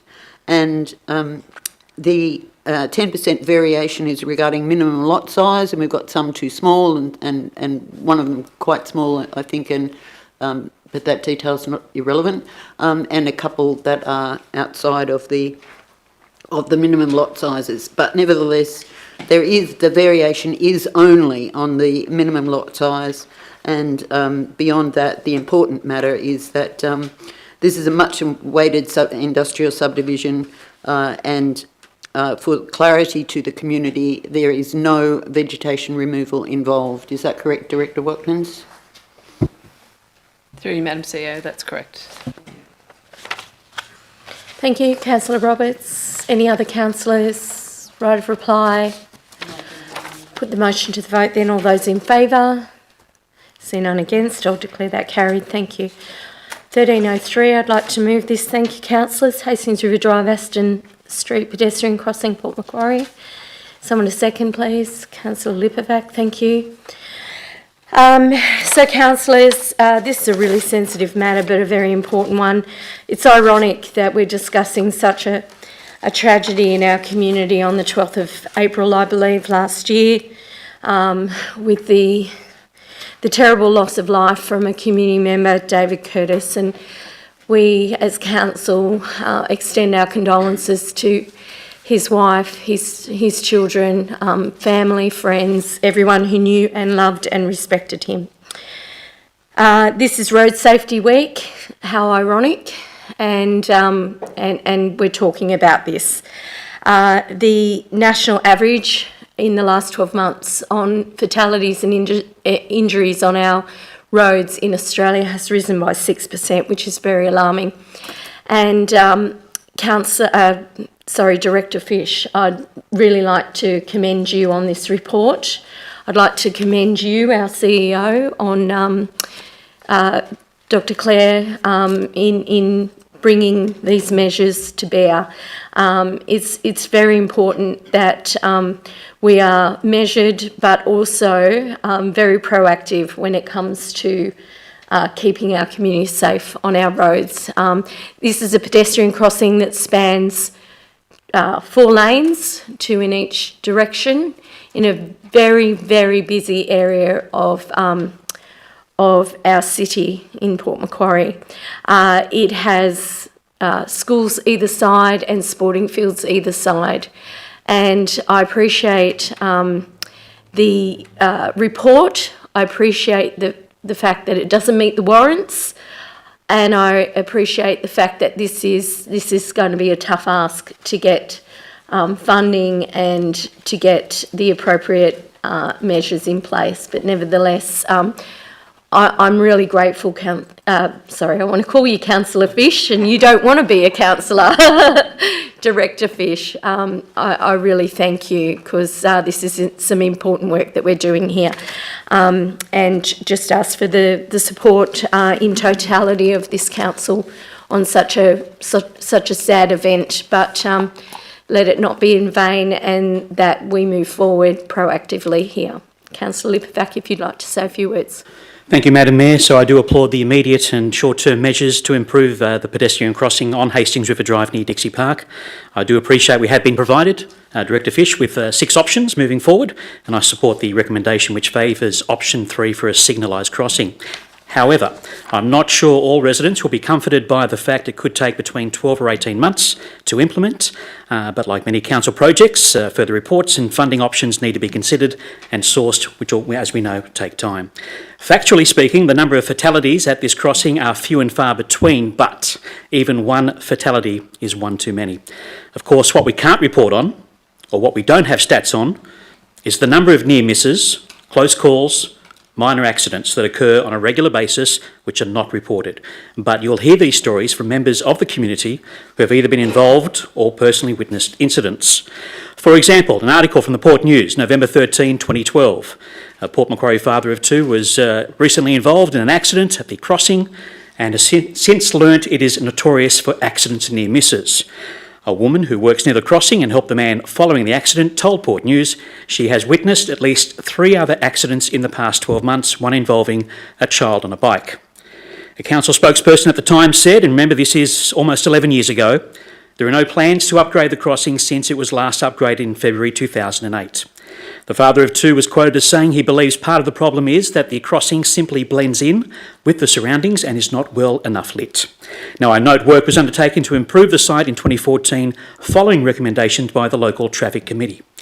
If we, as in Council and Transport for New South Wales, have the opportunity, as we are doing, to greatly reduce the near misses and minor accidents at this site, then we also greatly reduce the chance of a tragic outcome as occurred on April 12. As we know, there are schools, sporting fields, major shopping venues nearby, homes, car yards, various other businesses, including one that is specifically a family fun centre, all in close proximity. With a number of people using the crossing, that vastly, I do note in the report there's information there about pedestrian traffic counts, which I take with a pinch of salt. With a number of people using that crossing vastly different from day to day, hour to hour, Saturday mornings are different to a Thursday afternoon and can't compare to a Friday morning. For example, in the local soccer this weekend, Saturday, local derby, Port Saints v Port United, Dixie Park, you're going to have many more pedestrians involved crossing Hastings River Drive than usual. I personally would prefer to see a raised crossing, or a speed hump if you prefer, with a greater emphasis on reducing acceleration by vehicles approaching this site, but as I've been informed and I understand, it's not an acceptable or standard solution for a 4-lane road. However, We go back to the recommendation of option 3 of a signalised crossing that will greatly improve the safety of pedestrians. Thank you, Madam Mayor. Thank you, Councillor Lipovac. Any other discussion on this, councillors? Councillor Edwards. Yes, I support this staff recommendation for this option. I do think that, look, it's such a shame, and I can't believe even after that fatality, I was driving along there the other day in that right-hand lane and couldn't believe the woman was about to walk out in the car and the left lane just went straight in front of her, and she threw her hands up and we looked at each other. And so, you know, we have to do something. This is a crossing that's, you know, in between 4 big school communities. And you know, I'm sure that it's used regularly for them as well. Yeah, look, I support this, and I hope that we can get it done sooner rather than later. Thank you. Councillor Interman. Thank you. I would like to start with 2 questions. Number 1, I was looking for it specifically in the report but could not see, and so therefore could we state here, I know it's been publicly reported, what council has done in the immediate term regarding, I believe, flashing lights? Through you, Madam Mayor, are you talking about within this particular recommendation? Yes. To note what we've already done? Yes. Yeah, okay. We wouldn't have a problem with that, Director No, Fish. no. In the report, Yep. I didn't see it. I know it's been publicly reported, but I didn't see it in this report, and so I just want it said now Okay, what we've done in the immediate term. thank you. Director Fish? Yeah, through you, Madam CEO. Within the report, there is a heading that has immediate and short-term actions. It outlines the actions that were undertaken back in 2014, but it also outlines the actions that have been undertaken since April, and they relate to the provision of the variable message board signs, compliance, assistance via Transport for New South Wales and New South Wales Police, and the intention to install flashing amber lights on the existing signage at the crossing. So, and that's on all under that heading of the short and immediate actions. Thank you. I apologise for being blind regarding that, but I did look for it. Maybe I looked too hard and couldn't see it. So my second question relates to a matter that's just been raised, and that is this nonsense mathematics that they apply to pedestrian crossings. Looking at what the figures that have been provided in the report, there is not a way that I would imagine any road but Parramatta Road might satisfy the criteria. Is there a way that we might, the criteria for a marked pedestrian crossing, is there a way that we might advocate to Transport for New South Wales? Are they open to advocacy on this? Because it does seem like they leave us very sternly between a rock and a hard place on how to move forward. Thank you. Yeah, through you, Madam CEO. Councillor Ingram, what you're referring to there is relates to what's in the Transport for New South Wales pedestrian crossing guidelines, and there's obviously a calculation based on pedestrian numbers and also vehicle numbers per hour to determine whether a warrant is met for a crossing. I guess that is about ensuring that crossings are provided at points where you have a concentration of pedestrian activity in combination with high traffic volumes. So it's about getting, I guess, balancing about having, because you risk having pedestrian crossings at spots where there is lower use if you, I guess, reduce the product of those or the result of the product of those two numbers. So we can certainly, I guess, mention your concerns to Transport for New South Wales in our meetings with them. I'm sure they review this guideline from time to time, and yeah, happy to take that up with them just to gain some further understanding there as a minimum. Thank you. So, if I may speak. Yes, you may. Thank you. So absolutely support this motion. It's such a shame that, like Councillor Lipovac has said, we're not likely to be able to implement the traffic signals for 12 to 18 months. Council has instigated certain immediate actions, and we will be moving towards the design for traffic signals during the 23-24 OP. There's a note here of a need to review the draft OP to include that, and I've no doubt that staff are already on top of that. It is an extremely tragic event, and near misses are just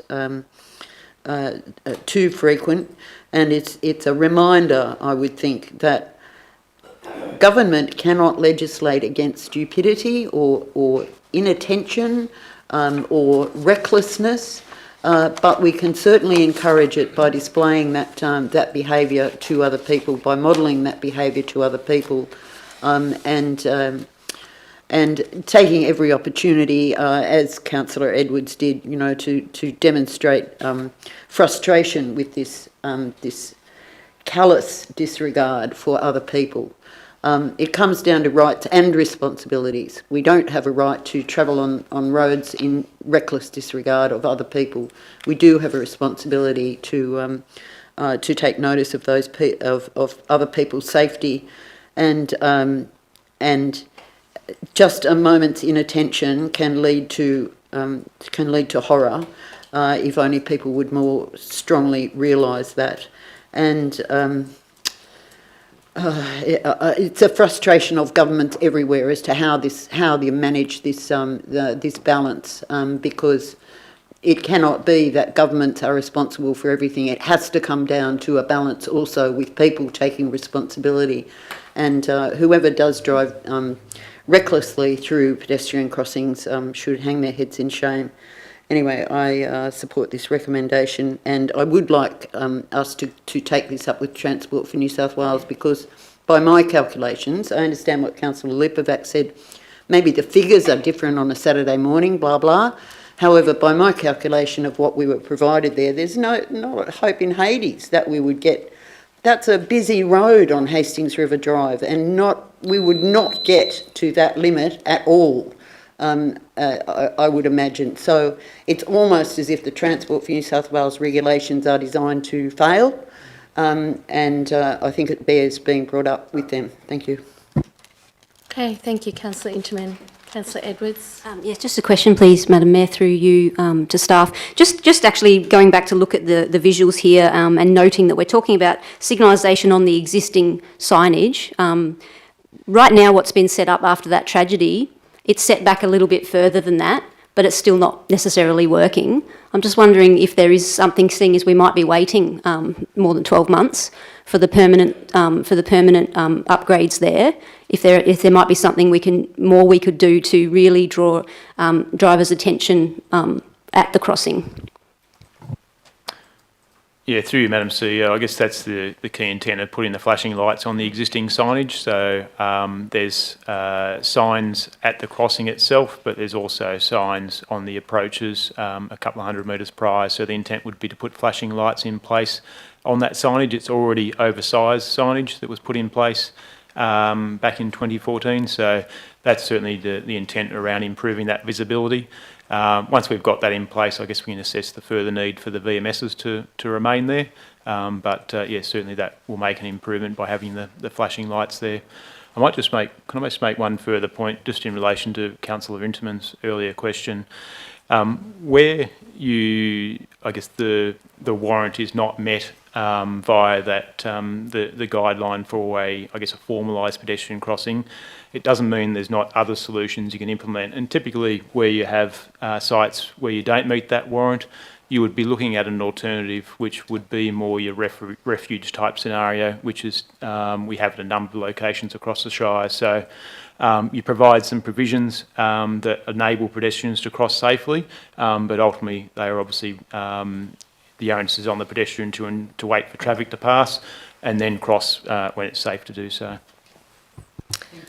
Okay, thank you, Director Fish. Any other discussion? Okay, I will just have a right of reply very briefly, and I'm just flagging this, Madam CEO, because in item number 10.11, which was the payment of the Water Fund and Sewer Fund dividend, that is actually going to a new strategic risk reserve. I made a note here when I was reading this report about this strategic risk reserve, and I would like an informal discussion, perhaps based on the back of a council briefing, as to what that new strategic risk reserve is for, and what we're going to be doing with that, considering that there is projects that will come across our view that are very sensitive, highly sensitive like these, and this is a council major arterial road, not a state government road, and if we're not going to get any assistance from the state government, we need to have some critical conversations about places like Hastings River Drive and the pedestrian crossing. So can I just flag that with you, with an expectation we could have an informal? I don't feel the need to put this on the resolution at all. Yes, Madam Mayor. Okay, fantastic. I'll put the motion to the vote then. All those in favour? I see none against. I will declare that motion carried. Thank you, councillors. Moving on to item number 13.04, the Lake Cat Eye Natural Resource Management Monthly Update Report. Someone to move? Thank you, Madam Mayor. My apologies to councillors. I sent round a draft and then consulted with Director Watkins, and we've come back with another one which I've circulated to everybody. So the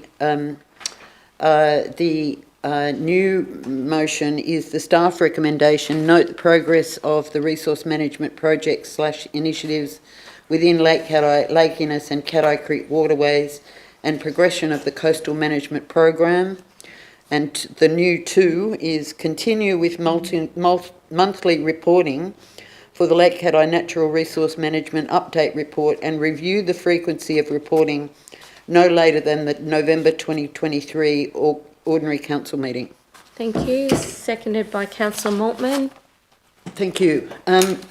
So this came up informally at the meeting before last, I think it was, and so it was a surprise for it to come back again with a suggestion that we go to 3 monthly, because there was a strong desire by members of Revive Lake Cat Eye to not have it go to monthly.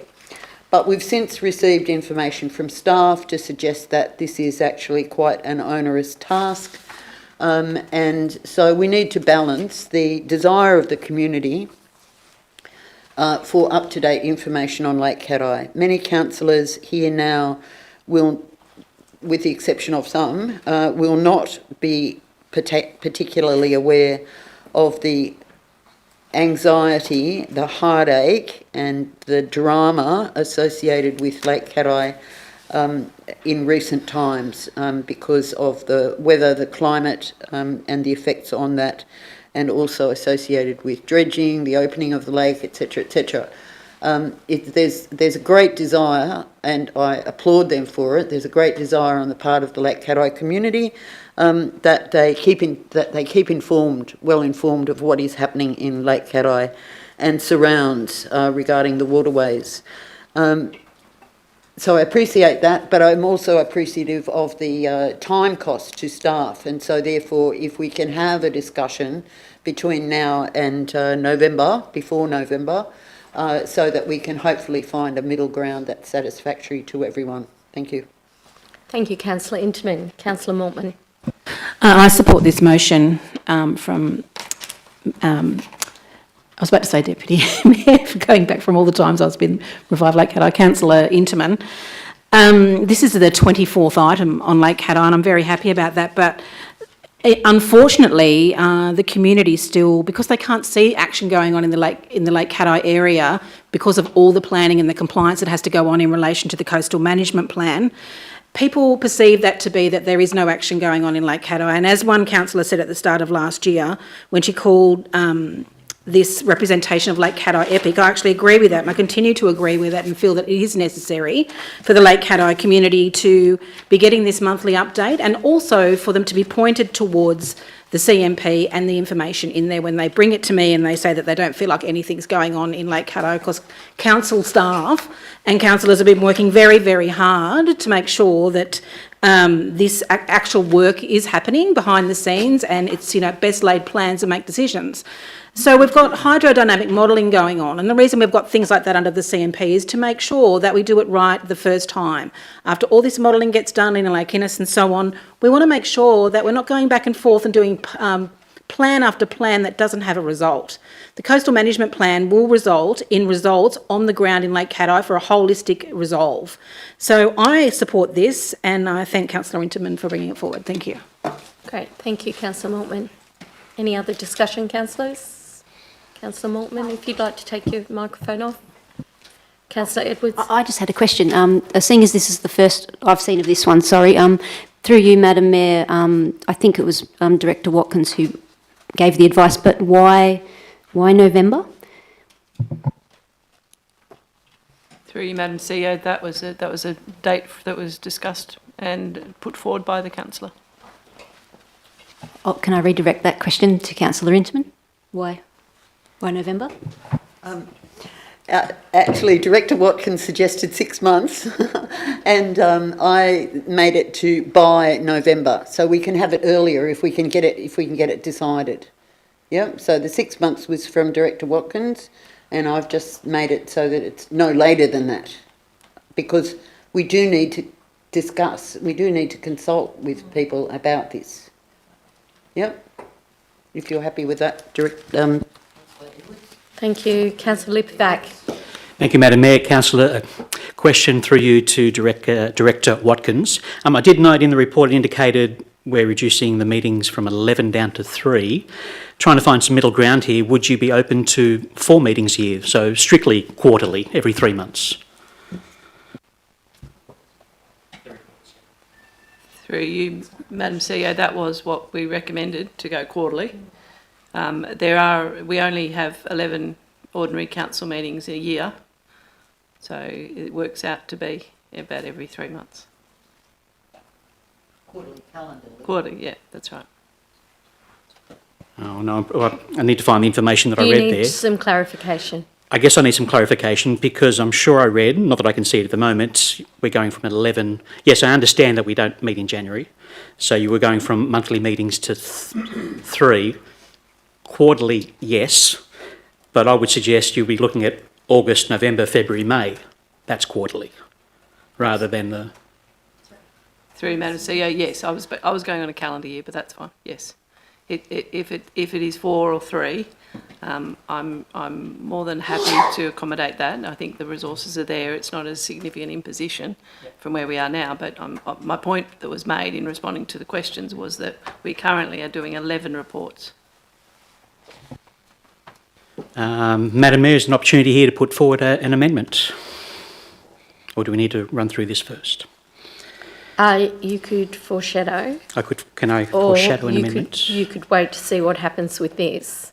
Or you could ask Councillor Interman if she's prepared to take in what you're proposing, but I have no idea what's in your head. Good options. So I appreciate that. What would you like to do? Councillor Interman, would you consider an amendment, basically looking at the original recommendation with points 1 and 2 remaining the same, but specifically indicating in point 2 that endorse the reporting frequency for the Lake Cat Eye Natural Resource Management Update Report to be changed quarterly during the months of August, November, February and May.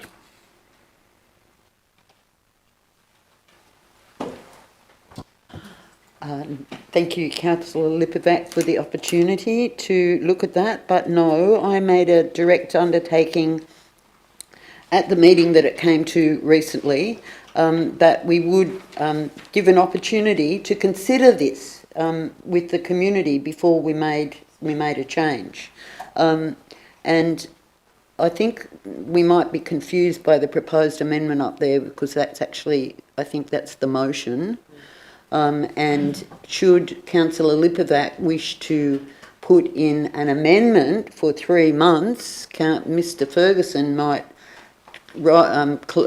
rule on this, but I don't think that would be a direct negative because we're not stopping the reporting. Is that correct? So Councillor Lipovac could move an amendment. Thank you, and yes. Thank you. I would agree with that. If that's what you want to do, Councillor Lipovac. Thank you, Madam Mayor. I would love the opportunity to bring forward an amendment to this motion in relation to what I mentioned a moment ago, that we go back to the original recommendation, points 1 and 2.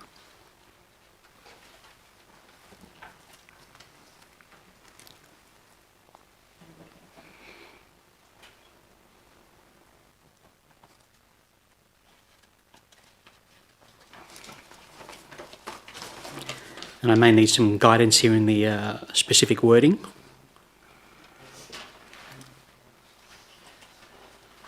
So what I'd suggest is you wing it, and if you run amok, then perhaps Director Watkins can assist you here. So just if you let us know what's on your mind. Yeah, well, it appears that our governance team are using the words I mentioned a moment ago, and quarterly in August, November, February and May annually. So I'm quite happy with that, so long as Director Watkins is also happy in accepting that change. Through you, Madam CEO, I'm comfortable with that. Okay, great, fantastic. So we have an amendment from Councillor Lipovac. Someone to second, please. Seconded by Councillor Edwards. Okay, so if you'd like to speak to it. Thank you, Madam Mayor. Would love to speak to it. With the considerable improvement of the lakes and surrounding waterways and the substantial progress that has been made since the start of 2022, with work conducted by the community members in conjunction with Council, I'm certainly in favour of this recommendation, or the amendment, for reports to be presented quarterly.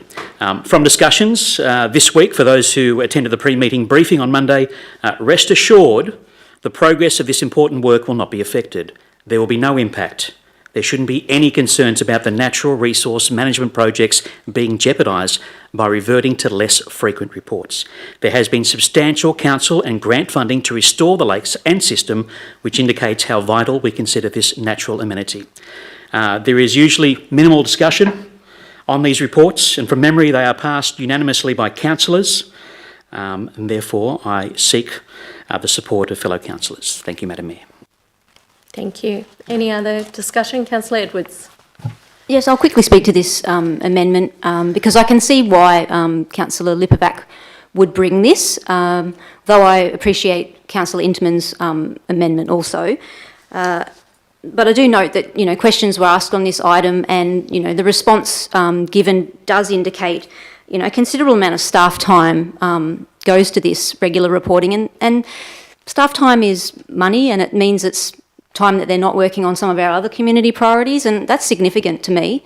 I do think that we want to see that we're delivering and paying attention to, all areas that we're working on for the community and in all areas of the community across the LGA. So I would hope that we would get to a quarterly reporting anyway after discussing it with the Revive Lake Cat Eye group, but I don't think that we should be making necessarily decisions not to go this way when it seems financially prudent to do so, just to perhaps not peeve someone off when in actual fact it's the sensible move. Thank you. I'd like to speak to this. I'm going to speak against the amendment. Well, this isn't about peeing anyone off. This is about being responsive to our community. This lake has drained me as much as it's been drained during the drought, I have to say. And I say that tongue in cheek, but I actually really feel it. Because when this lake is not vibrant, it's not open, it's not a recreational paradise for our community as it has been since it was magically opened. It is a source of angst when it's closed, and it makes people upset. And it's not just Revive Lake Cat Eye, it's our entire community. And it affects our tourism, it affects our economy, it affects people's mental health as well. People love to walk down there and be amongst nature. Look, I don't see it, and I apologise, Director Watkins, if this is offensive, but I don't see that this report continuing on monthly is such an impost, because yes, I'm a big believer. Sometimes when you've got nothing to say, all you have to say is, we've got nothing more to say. And we can do that in a report. But what that's actually saying to our community is we're still focused on the issue. And for that reason, I thank Councillor Interman for continuing to carry the torch. And I wasn't going to have anything to say about this for once, about the lake. And I'm sorry, Councillor Lippavack, that your amendment has kind of made me want to do that. I think it is really important we continue with those monthly updates, and you know, my mind might change a little further down the track, but not today. So for that reason, I'll be speaking against the amendment. Councillor Mortman. Also be speaking against the amendment. Look, action for Lake Cat Eye is a long time coming. People know that as the former president of Revive Lake Cat Eye, I've been very forthright in advocating for that lake for a very long time, and even more so in council. A lot of people talk about reports being done in relation to Lake Cat Eye. So much money's been spent on reports that just went into drawers for my mind, and nothing had been implemented. Since Colin Crichton in 1983 wrote a report for all the actions that had to happen in relation to that lake, and here we are today in doing a CMP, which should have been done back in the 80s. So it was almost like a prediction of what was going to happen. And he did predict, and I've talked about it a lot, of the inaction in this lake and what was going to happen. He had it in 10 points in that 1983 report, and here we are. The Lake Cat Eye people, for my mind, have been very patient in waiting for action, far, far too long. And I, like the Mayor, do not feel that a monthly report is an impost on updating the community on what actually is finally going to come to fruition. I'm very passionate about Lake Cat Eye. People know that. I'm very passionate about this community altogether. But in relation to Lake Cat Eye, I've seen the evidence for myself. There is way more stakeholders than Revive Lake Cat Eye. We've got universities involved. We've got community members involved. We've got tourism groups involved. Greater Port Macquarie Tourism Association. We've got businesses involved. The impact on that lake is far and reaching. It reaches all the way down into people in terms of recreational fishing, eating prawns and so on that have been kept underground by acid flock, and all sorts of contamination which might be long-term coming. People don't know the effects of that. Southern Cross have talked about that as well. So for my mind, and for the great people of Lake Cat Eye, a monthly report being updated, whether there's no update at all, is a great update. Thanks. Thank you, Councillor Mortman. Question, Madam Mayor? Councillor Edwards. Question, Madam Mayor, through you to, I think, Director Watkins. Councillor Mortman, just your microphone. Thank you. I don't have the frequency of reporting in front of me at the moment. The status of reports usually shows that, but could you just remind us how often the community hears about the koala recovery strategy? Order. I don't see how It's a question about frequency of reporting, Madam Mayor, Thank you. for an issue that our community is also passionate about. Before you answer, the relevance of that, Councillor Edwards, in relation to this item that we're speaking about? The relevance is we're talking about staff time spent on reports and the frequency of this reporting, which is the crux of Councillor Lippavack's amendment, and I would just like to confirm how frequently report on the koala recovery strategy. Edwards. Thank you for your clarification. Director Watkins. Through you, Madam CEO, we report on the koala recovery strategy annually. Thank you. Any further discussion, councillors? Thank you, Madam Mayor. Just to, summarise. This is my right of reply? No, this is an amendment. Okay. But you allowed me to stand up, so can I say something? You were on your feet before I could stop you, but I welcome you to sit in your chair again. Thank you. Perhaps if it becomes a motion, you will have a right of reply. Thank you. So if there's no further speakers on this, I will put the amendment to the vote then. All those in favour of the amendment? Councillor Edwards, Lippavack and Shepherd. Those against? Myself, Councillor Mortman, Slade, Roberts and Interman. The amendment's been lost. We're back at the motion, and any further discussions, councillors? Thank you. Councillor Shepherd. I'll speak in favour, noting that I spoke in favour of the amendment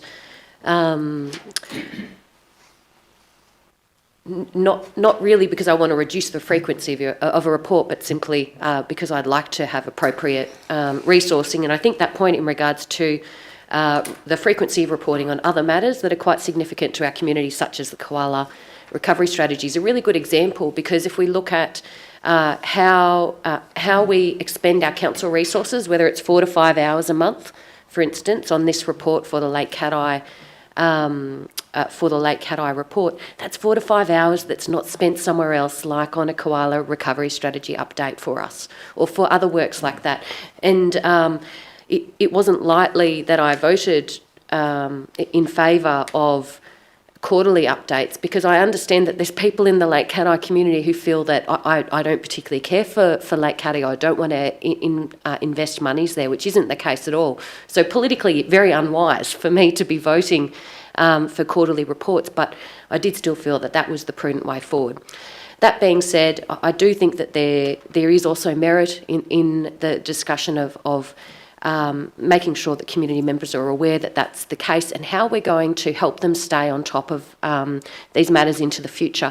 I would say that a part of the way that can happen is that we as councillors who are engaged with our community do have that opportunity to ask for updates from staff on that more frequent basis, and to relay that on. And so keep that in mind. There's just one final point I would like us to keep in mind as well, as we look at that November timeline. A lot of work is going to be coming back on this, some big ones in December. So I'm not going to try and change this timeline, but if it is possible to do this sooner, engage with the community sooner, and help get a better sense of what our pathways are to keep them up to date once it goes to quarterly reporting, and we use our resources as councillors rather than staff, then perhaps our first quarterly report could be that December one. It's going to be a huge one, I think. So those are my comments. Thank you. Thank you, Councillor Shepherd. Councillor Lipovac. Thank you, Madam Mayor. So, speaking against, but certainly I want to make it clear to the residents of Lake Cat Eye, if you're watching, good afternoon. In relation to this particular matter, I'm certainly not trying to upset anyone in that particular region. I certainly don't want to indicate that I don't feel that the work we've been doing there is unimportant. It is quite simply following the recommendation of the Director in relation to, listen, it doesn't matter whether it's monthly or weekly, quarterly or 6 monthly, we're still going to do the same work. The information will still be available when you need it. Nothing changes. I don't know how to emphasise that so many times. Nothing changes in terms of what we're doing at Lake Cat Eye and the system. It's a minor adjustment. Instead of monthly, it's quarterly. Everything else remains the same. I just want to make that clear. Thank you, Madam Mayor. Thank you. Any other discussion, councillors? Right of reply, Councillor Interman, please. Madam Mayor, thank you, councillors, for all that discussion. And Lake Cat Eye is indeed Lake Cat Eye and surrounds is indeed a very important, and I would suggest unique relationship that we have. That asset is just so vital to the community, locally and regionally, and a lot of our difficulties concerning that arose from the fact that we as council are responsible for an asset we don't actually manage. That's don't actually own. That's been part of the problem here, that of struggling through and trying to find a meaningful program of works when the owner of the asset puts the onus on us as council to put forward management plans. This is councillors who have come on just last year would possibly not be aware of the drama that was involved. And I just want to add to what Councillor Mortman added there, and there are all of those parties involved in it. There's also Saving Lake Cat Eye. I just wanted to add that there. I wonder how many lakes in the state have got like all of those people gather around it trying to get results from a very logistically difficult situation, which is that we are in charge of management, we don't own the asset. It's very tricky.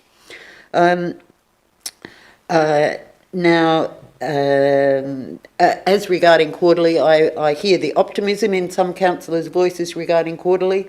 I'd like to suggest it's by no means settled. And maybe it might be 2 monthly. That might be the way that we go forward. We have to balance the desires and needs of the community to be reassured on what's going on with the investment of resources in council. So I look forward to some discussions taking place. We'll come back before November, hopefully before November, and discuss this. Those who are listening should also take note that we've got a very big report coming through, as Councillor Shepherd said, in December, and so in the meantime, there will be some. In the meantime, it would be worthwhile watching what is the changes that are reported each month, so that we start to get a grasp on how important it is.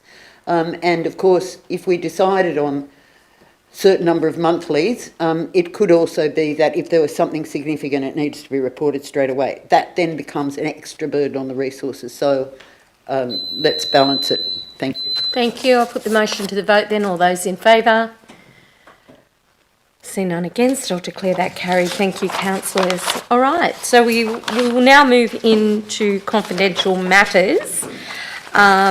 I will have someone move and second that items 14.01 and 14.05 listed on the agenda be considered in the confidential session of council. Someone to move and second. Moved by Councillor Roberts, seconded by Councillor Lipovac. For those of you leaving us, thank you for being with us today. For those of you who will leave us in a moment remotely, I thank you for tuning in, and you're welcome to come back after confidential session is concluded and hear the results. And if you don't, enjoy the rest of your afternoon. Thank you very much. So, councillors, all those in favour? This is a procedural motion. We're moving into, I just wanted to, as people were leaving, I wanted to thank them for being here. So we're just moving on that motion. To move into confidential. Yes. No. Seconded, we had Councillor Roberts and Councillor Lipovac. I would like to speak on it, please. Can you just stay with me just for one moment? So I asked for a mover and seconder that items 1401 and 1405 listed on the agenda be considered in confidential session. And as everyone was leaving, I thanked them for being here, and now I'm coming back for all those in favour. Thank you. Procedural motion, happy. All those in favour? Sorry, can we just confirm that it's 1401 to 1405 rather than just 1401 and 1405? 1401 to 1405, confirmed. Thank you. All those in favour? Thank you, councillors. I'll declare that carried. Someone to move and second that we go into confidential. Moved by Councillor Lipovac, seconded by Councillor Edwards. All those in favour? I'll declare that carried. Thank you, councillors. Okay, so we'll move to item 1401 now that everyone's cleared out. And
we will ask our group manager of governance to read out the meeting outcomes of the item in the closed session of the council meeting, which are items 14.01 to 14.05. This will include the resolutions and any conflicts of interest with the voting outcomes. And again, welcome back to everybody, whether virtually or in person at the chamber. Thank you.